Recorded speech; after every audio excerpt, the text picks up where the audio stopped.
Defence से जुड़ी आज की सबसे बड़ी खबर यह है कि भारत अपनी थल सेना में जो मौजूद है T-72 टैंक्स, उन युद्धक टैंकों का जो बेड़ा है उसको अपग्रेड करने जा रहा है। और इस कार्य के लिए रक्षा मंत्रालय ने रूस की सरकारी कंपनी रोसोबोरोन एक्सपोर्ट के साथ 24.8 करोड़ डॉलर यानी लगभग 2156 करोड़ रुपए का समझौता किया है, जिसके तहत भारत के पास मौजूद T-72 टैंकों को 1000 हॉर्स पावर के इंजन से लैस किया जाएगा।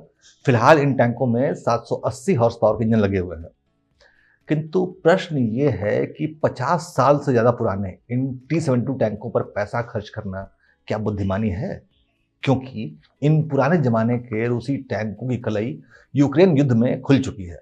अभी भी यूक्रेन की राजधानी कीव में नष्ट हुए T-72 टैंकों का कब्रिस्तान बना हुआ है। नमस्कार, उदय ने स्वागत है। मैं हूं अंशुमान आनंद। हमारे देश के रक्षा मंत्रालय ने शुक्रवार को जानकारी दी है कि T-72 टैंकों के इंजन के लिए रूसी कंपनी रोसोबोरोन एक्सपोर्ट के साथ 24.8 करोड़ डॉलर का जो समझौता हुआ है, उसके अंतर्गत हमें कुछ इंजन पूरी तरह से तैयार मिलेंगे, जबकि बाकी इंजन को रक्षा क्षेत्र में मेक इन इंडिया पहल के तहत बढ़ावा दिया जाएगा और भारत में ही तैयार किया जाएगा, जिसके लिए रूसी कंपनी और भारतीय कंपनी आर्मर्ड व्हीकल निगम लिमिटेड के बीच प्रौद्योगिकी हस्तांतरण का समझौता यानी टेक्नोलॉजी ट्रांसफर का समझौता हो गया है। इस समझौते के बाद भारत की सरकारी कंपनी आर्मर्ड व्हीकल निगम लिमिटेड चेन्नई के अवाडी में स्थित अपनी फैक्ट्री में T-72 टैंकों के लिए इंजन का निर्माण करेगी। अब मामला क्या है कि भारतीय थल सेना जो है वो T-72 टैंकों पर बहुत ज्यादा भरोसा करती है, क्योंकि T-72 टैंक जो है हमारे टैंक बेड़े का प्रमुख आधार बेस है। भारत के पास 2400 T-72 टैंक्स हैं।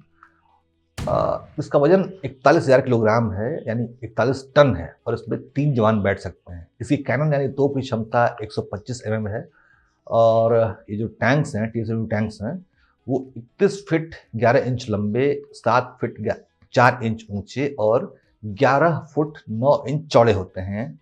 इन टैंकों की अधिकतम गति जो है वो 60 किलोमीटर प्रति घंटा होती है और उसमें एक साथ 1590 लीटर फ्यूल भरा जा सकता है। इसके बाद पूरी तरह से फ्यूल भरने के बाद जो T-72 टैंक्स हैं वो 420 से 600 किलोमीटर की दूरी तक अपने अभियान को अंजाम दे सकते हैं। लेकिन इन सभी खासियतों के बावजूद जो T-72 टैंक्स हैं वो यूक्रेन युद्ध में बेकार साबित हुए। कीव जो राजधानी है, यूक्रेन की राजधानी कीव है, वहाँ की सड़कों पर 1216, जी हाँ ये नंबर आया है यूक्रेन से, कि 1200 से ज़्यादा 1216 T-72 टैंक्स का जो कबाड़ है वो कीव की सड़कों पर बिखरे पड़े हुए हैं। यूक्रेन से मिली तस्वीरों से साफ पता चलता है कि रूसी जो टैंक्स हैं वो एक खास तरह की तकनीकी समस्या से ग्रस्त हैं, जिसके बारे में वेस्टर्न कंट्रीज यानी पश्चिमी देशों को बहुत पहले से ही पता था। इस समस्या को तकनीकी भाषा में जैक इन द बॉक्स प्रभाव कहा जाता है।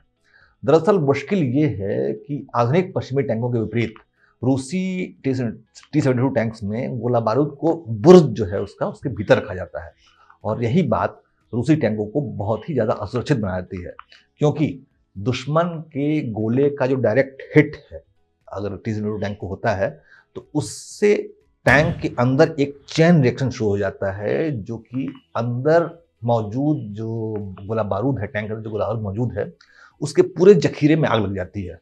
यही वजह है कि रूसी टैंकों के जो बुर्ज है, ऊपरी हिस्सा है, वो ब्लास्ट से हवा में उड़ जाते हैं, और यूक्रेन वॉर में देखा गया कि कई सारे रूसी टैंकों के जो बुर्ज हैं वो हवा में उड़कर बहुत दूर जाके गिर जाते हैं।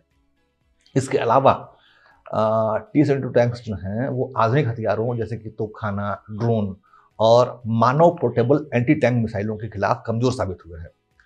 अब FGM 148 javelin missile, high Mars जैसी मिसाइलें जो हैं वो T-72 टैंकों के लिए बहुत ज़्यादा खतरनाक साबित हुई हैं। इसके अलावा आत्मघाती यानी कामिकाजे ड्रोन्स जो हैं उन्होंने भी यूक्रेन वॉर में T-72 टैंक्स को बहुत नुकसान पहुंचाया।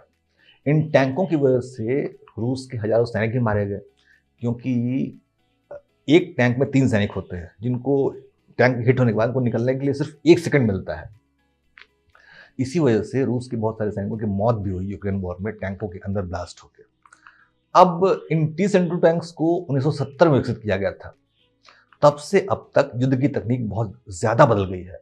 इन टैंकों में सामने से जो मिसाइल और गोले आते हैं उनका सामना करने की क्षमता तो मौजूद है, लेकिन जो जेवलिन मिसाइल या कामाकाजे ड्रोन जैसे हथियार जो कि सीधा टैंक पर सीधा ऊपर से 90 डिग्री के एंगल से जो अटैक करते हैं, उससे ये टैंक अपने आप को बचा नहीं पाता है और एक बार डायरेक्ट हिट होने के बाद T-72 टैंकों के अंदर मौजूद गोला बारूद में आग लग जाती है और ये पूरा टैंक ही बम की तरफ फटने लगता है।